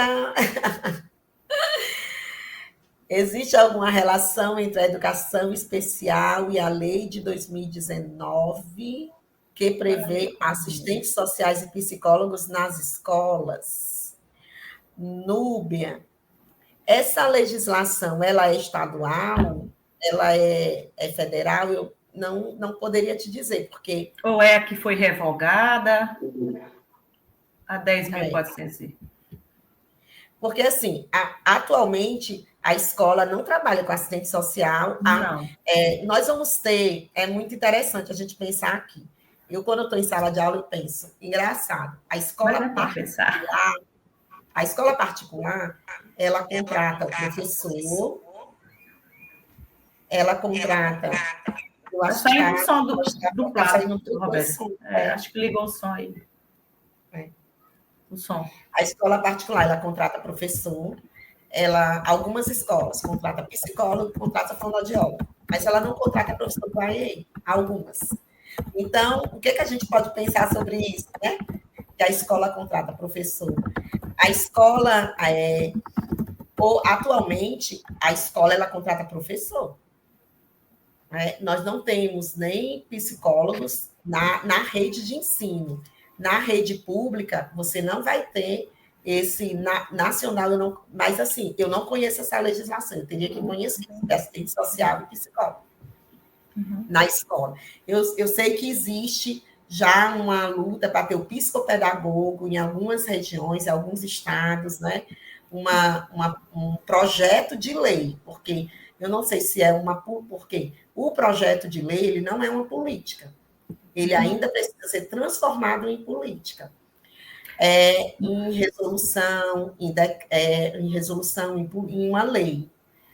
Né? Eu não sei se essa lei, se você pudesse colocar o nome todo da lei, para a gente dar uma pesquisada, né? Porque eu realmente seria a 5014, se foi aquela que foi revogada, ou essa também eu desconheço. Mas, de qualquer modo, já é um movimento. Se tem a lei, tem um movimento. Né? É assim que a gente começa, assim que as conquistas vêm. Mas eu acho que na escola eu sou bem radical. Na escola tem que ter professor. Já tá complicado, né? Mas tem que ter o psicólogo, a lei diz o psicólogo e o assistente social, eu desconheço a lei. Então, o trabalho do psicólogo, o trabalho do fono, o trabalho do terapeuta ocupacional é essencial, gente. O trabalho do clínico é essencial para as pessoas com deficiência. Né? É essencial esse trabalho. Mas eu não sei como acontecer isso dentro da escola. Se na clínica especializada, como já tem, né? Então... O que nós precisamos mesmo é uma parceria real que acontece. Nós temos aqui em Fortaleza a escola que fica perto de uma instituição. Ela botou o número aí, ó. 3.935. Depois eu vou já pesquisar. Dá uma pesquisada também. Isso. Dá uma pesquisada conforme foi, a gente coloca na plataforma, Roberto. Pronto, ótimo. Principais. Ótima ideia, Núbia. Obrigada pela contribuição. Já vai botar a gente para estudar. Isso é ótimo. Vamos. Próxima.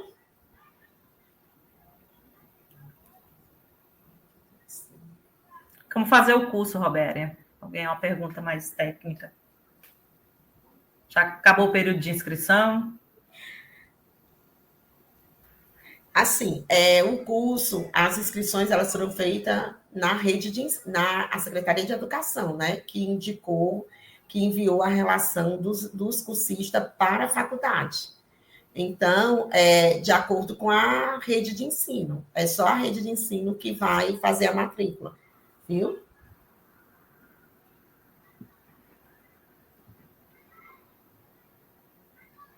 E porque exigem que precisamos adaptar as atividades para as crianças. Mas aí, se não adaptar, não tem inclusão, né? Eu acho que a pessoa está se referindo, Miraci está se referindo justamente quando a gente falava do sistema de ensino excludente, que nós temos, de um lado, um sistema de ensino que exige a inclusão e do outro que exclui, né? Mas na sala de aula, aí é o que a Roberta falou, a responsabilidade é nossa. Então, não é porque o sistema de ensino faz isso que nós vamos fazer também. Não é porque o sistema de ensino tem uma série de ausências que nós vamos reproduzir essas ausências dentro da sala de aula. Se nós não fizermos adaptações, as crianças não estarão incluídas. É isso, Roberta? Eu não gosto de usar, viu, Miraci? A palavra adaptação é meio pesada, né, Roberta? Adaptação. Quando você usa adaptação, parece que eu vou minimizar, né? Eu vou dar um menos, vou dar um aqui. E, na verdade, você coloca que para a pessoa com deficiência, você tem que dar o melhor. Ele precisa ter o melhor ensino, os caminhos indiretos, né? Que ele vai trabalhar com a possibilidade, né? As possibilidades dele, né? O que você precisa fazer é pensar em estratégias que eu possa incluir todas as crianças na sala de aula. Eu costumo dizer que eu não preciso saber o que é o autismo, o que é a deficiência intelectual, o que é a deficiência visual, as características, as fases. Isso aí vai me ajudar, sim, como profissional, a compreender, a conhecer, a ter mais conhecimentos. mas eu preciso saber quem é o meu aluno, quem é o João e como o João aprende. Se você tem o João aprende dessa forma. Então, eu vou pensar em estratégias, vou flexibilizar as atividades, eu vou fazer acessibilidade das atividades para que o João possa participar dessa atividade. Participar da atividade não quer dizer que ele tem que acertar. Você tem que oportunizar esse aluno a fazer parte daquele momento. O nosso problema como professor, que é normal, porque a gente quer dar uma atividade e quer que ele acerte. Porque a nossa formação foi assim, é o certo. Se está errado, a gente não vê o erro construtivo, né? A gente vê o erro como algo que não avança. Então, eu preciso saber como é o meu aluno. Quem vai saber como é o seu aluno o professor conhece esse aluno, principalmente o professor da educação infantil, do 1º ao 5º ano, que nós convivemos com o aluno de 2ª a 6ª. Então, você conhece a sua turma, você consegue fazer uma definição de cada aluno que tem ali e o que está acontecendo. Agora, também, Ademar, eu queria deixar claro que nós estamos falando de inclusão de alunos com deficiência, aquele aluno que ele está ele tem um clínico, ele tem um pedagógico, o familiar, às vezes, até complica um pouco, mas o clínico, o aluno que surtou na sala de aula, que está em crise, a gente precisa primeiro resolver isso, saber o que está acontecendo. Né? Porque 80% das crianças, das pessoas com deficiência, ela precisa apenas de um ensino melhor. 15% preciso de um ensino melhor com algum acompanhamento. E apenas 5% é que realmente tem uma deficiência severa e que esses 5% às vezes nem frequentam a escola, gente. Eles ficam mesmo, porque eles não têm só a deficiência, eles têm comorbidades, né? Tem deficiência mais doença crônica, que ele não frequenta. E, às vezes, é esse 5% que a gente escuta das rodas de conversa, né? Como é que eu vou incluir esse aluno? Se ele dá convulsão 30 vezes ao dia. Então, esse 5%, ele nem frequenta a escola. Mas a gente não consegue nem incluir os 80% que precisa de um ensino melhor. Vamos tentar pensar naquela criança que tem deficiência, que ela só precisa de um ensino melhor, que tem dificuldade de aprendizagem, que ela só precisa de um ensino melhor, né? Aí vem o professor, como teve um colega que colocou, né? O professor está em processo de adoecimento.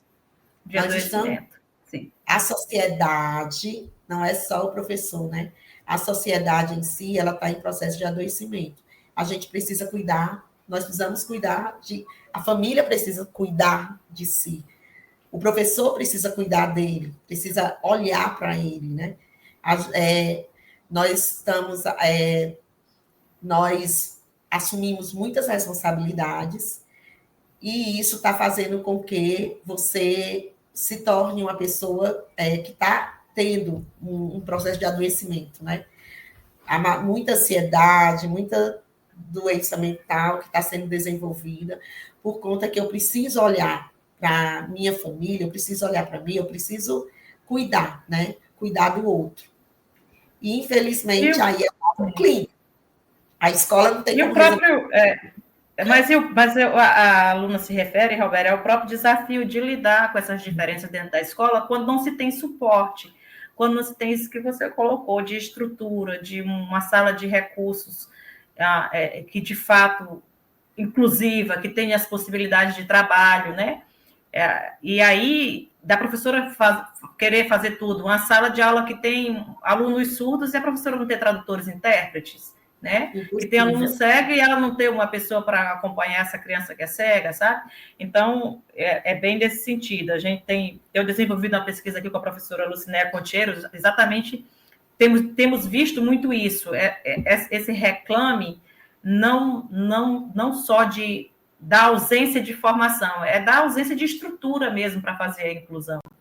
E isso é uma realidade também. Nós temos experiências exitosas, mas nós também temos muitas dificuldades ainda para efetivarmos essa inclusão de fato, né? A professora ter a tranquilidade de entrar na sala de aula e saber que ela vai ter uma estrutura para ela, de fato, trabalhar com essas crianças, esse melhor ensino que a gente está colocando aqui. Rapidinho eu fiz uma leitura aqui da legislação e eu acho muito interessante uma coisa. Núbia, lembra que em 2018 foi aprovado a lei que garante o atendimento educacional hospitalar e domiciliar para as crianças, para o aluno da educação básica que está internado, vírgula. Aí tem internado em tratamento de saúde, vírgula, de acordo com as orientações dos conselhos, com as orientações determinadas pelos conselhos dos entes federados. Significa o quê? Que só vai ter o atendimento educacional especializado, só vai ter o atendimento educacional hospitalar e domiciliar se o Conselho Estadual de Educação regulamentar, se o Conselho Municipal de Educação regulamentar. Então, tem uma lei, que a própria lei, ela traz 3 palavras que simplesmente ela diz, eu não estou, se eu botar no Ministério Público, eu vou perder. Se a família botar, vai perder, porque diz que tem que ser regulamentado pelos conselhos. A mesma coisa acontece aqui, Núbia, e os colegas que estão assistindo, com a lei de 2019. Ela diz assim, as redes públicas de educação básica contarão com serviço de psicólogo e de serviço social para atender às necessidades e prioridades definida pela política de educação por meio de uma equipe. Então, a política de educação, ela tem que definir quais são as prioridades. Então, se ela não definir, a gente vai continuar como está. Então, é preciso que estabeleça o Conselho Estadual, o Conselho Municipal, defina uma política, que é a mesma coisa que acontece no atendimento hospitalar e domiciliar. Agora, o que acontece? Essa legislação, ela é aprovada, né? Ela é aprovada pelos nossos representantes. Então, aí, a gente precisa saber escolher, né? Saber escolher os representantes, porque, às vezes, quem aprova, ele nem é da área da educação. Ele nem conhece, então, lê de uma forma, faz uma leitura rápida, conhece uma frase, uma vírgula que vai fazer essa alteração. A diferença, faz toda a diferença. É tanto que é de 2019, a gente dá 2025, e não tem nenhum, eu ainda não vi nenhum, assim, movimento a efetivar, colocar essa lei em prática. Mas o importante é que ela existe. Quando ela existe, é um caminho para que um dia ela possa ser colocada em prática. É um direito proclamado. É melhor ter um direito proclamado do que não ter direito nenhum. Temos alguma pergunta a mais? Obrigada, Gabriele. Você vai amar as outras lives.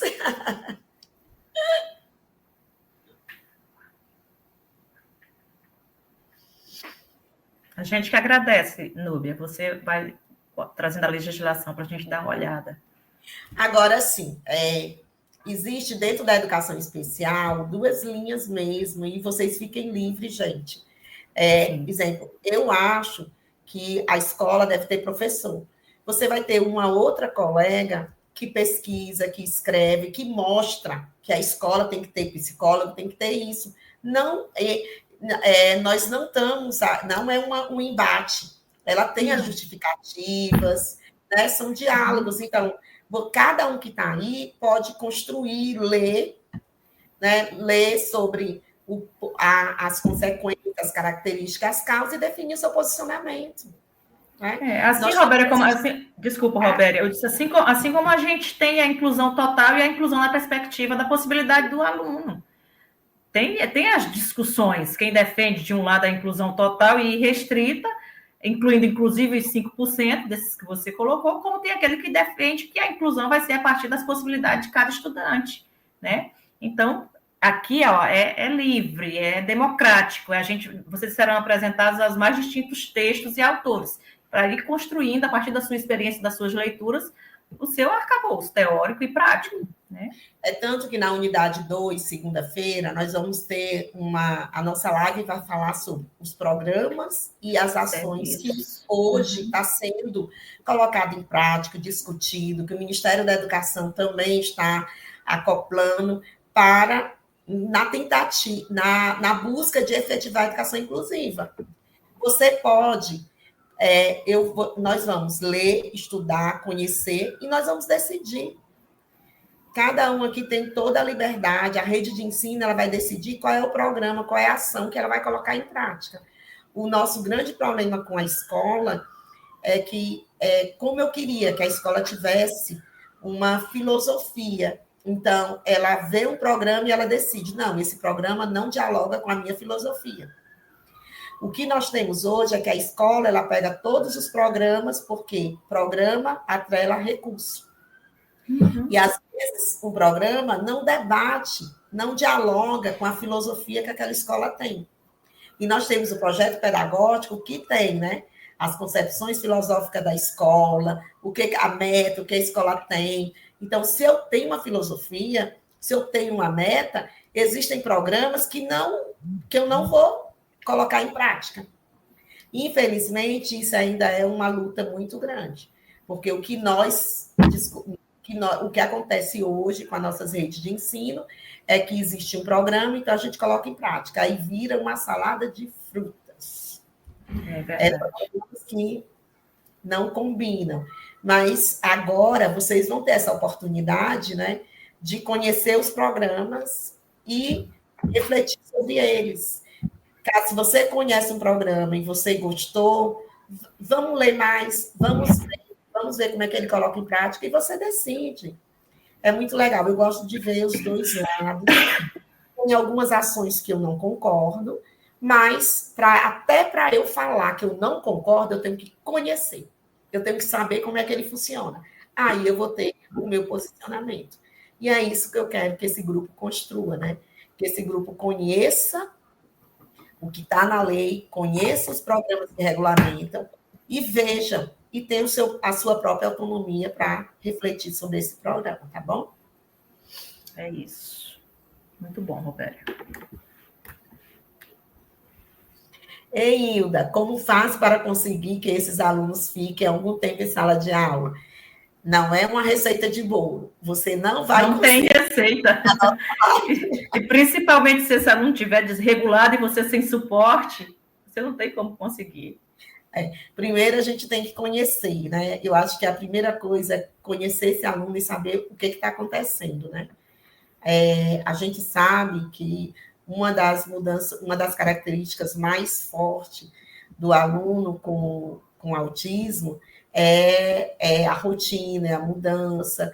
Então, eu tenho que primeiro conquistar, saber o que está acontecendo. A partir daí, sim, você vai elaborar, saber por que ele não consegue. Em casa, né? Às vezes nós temos a família vai ser o responsável, vai ser o informante principal, crucial para dizer como esse aluno em casa, né? Em casa, como ele fica, o que acontece. Às vezes, uma conversa com a família, você vai conseguir compreender as atitudes que ele está tendo ali. Aí, gente, é o papel do professor do AEM. Lembra que o professor do atendimento educacional especializado, ele faz uma investigação, que a gente chama de estudo de caso, né? Ele vai investigar, ele vai fazer uma conversa com a família, ele vai observar o aluno, e a partir daí, a partir desse estudo, desse levantamento, ele observa o aluno na sala de aula, no ambiente, todos os ambientes da escola, ele observa a professora na sala, ele observa, ele conversa com os pais, e nessa conversa com os pais, né, nessa entrevista, que não é entrevista qualquer, existem perguntas, né, que direcionam, ele consegue fazer uma definição de quem é esse aluno. Aí, a partir dali, a gente vai pensar em estratégia. Tem que conhecer por que está acontecendo isso. E, às vezes, não é porque nós temos uma facilidade de falar, não é porque esse aluno não está medicado, é como se a medicação fosse resolver tudo. Resolvesse. E não resolve. Tem que ter um cuidado, né? A medicação, ela não é a salvação, não é a salvação de tudo que acontece, né? Então, por isso que conversando com a família, eu tenho que investigar para saber por que ele não consegue. E a conquista, né? Aluno com deficiência e com autismo, ele precisa ser conquistado por esse professor. E eu acho, Roberto, que para além disso, do que você coloca, a importância de acolher, de saber receber, de incluir esse aluno, de fazer ele se sentir de fato naquele espaço, é a gente pensar também que a sala de aula não é o único espaço pedagógico da escola. Então, não tem problema se esse aluno desregulou e ficar fora da escola. Todos os espaços da escola são espaços pedagógicos, né? Qualquer que seja esse espaço, é um espaço pedagógico. Então, agora, só que se você é professora regente, você não tem como ir para outros espaços, regular esse aluno e, ao mesmo tempo, dar conta da sua sala de aula. Por isso, eu falo da importância de você ter o suporte, os profissionais especializados com você dentro da sala de aula, né? Aí a minha crítica, né? Porque o profissional de apoio, esse aluno o aluno com autismo, ele precisa de um profissional que tenha formação. Formação é essencial. Que tenha formação, que tenha conhecimento, para poder perceber quais momentos eu preciso. Ele tem momentos que ele precisa sair da sala de aula, mas ele também vai ser conquistado para ele voltar. E o que nós temos hoje, né, o que a gente descobre nas pesquisas e nas observações, é que esse aluno ele não tem esse retorno para a sala, ele simplesmente fica fora e fora. E esse profissional, não, eu não tenho que, eu preciso de um profissional que tenha formação, que tenha conhecimento, que tenha mesmo estratégia, que pense sobre, que saiba sobre isso, para ele poder pensar em formas de fazer esse aluno participar desse grupo. Se a gente ainda que ele se ausente, mas ele precisa voltar. Né? Todos os espaços da escola são espaços pedagógicos, mas isso não significa que ele tem que ficar todos os espaços, todos os momentos fora da sala, aí ele não está incluído. Né? E assim, ele precisa sair, se regular e voltar. Tá.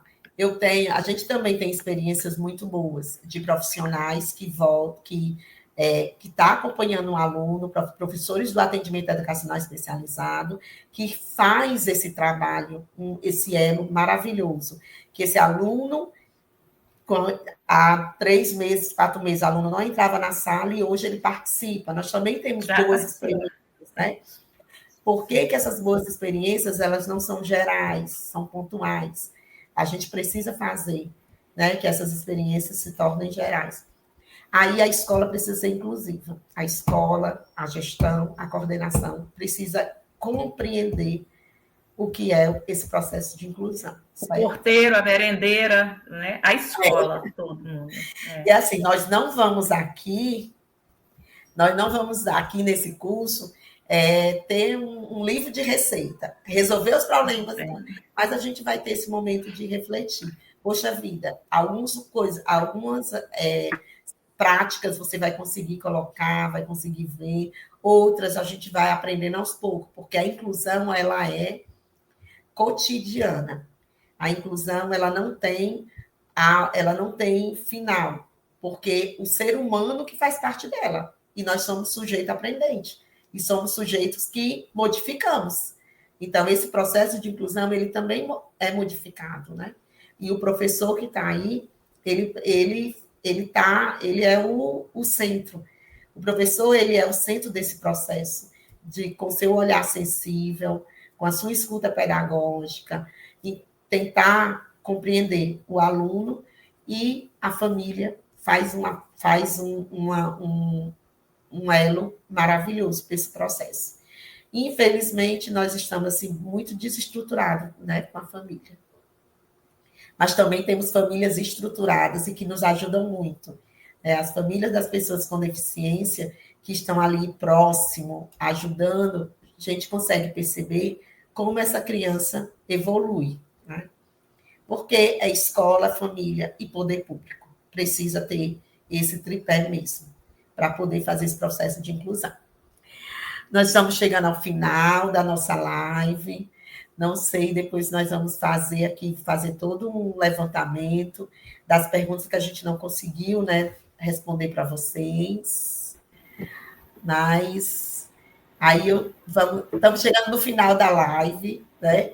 Quero agradecer aqui a Juliana, agradecer a professora Deimácia por essa participação, agradecer a você que está aí, né, que saiu professor, que saiu da escola, né, desse horário está aqui participando.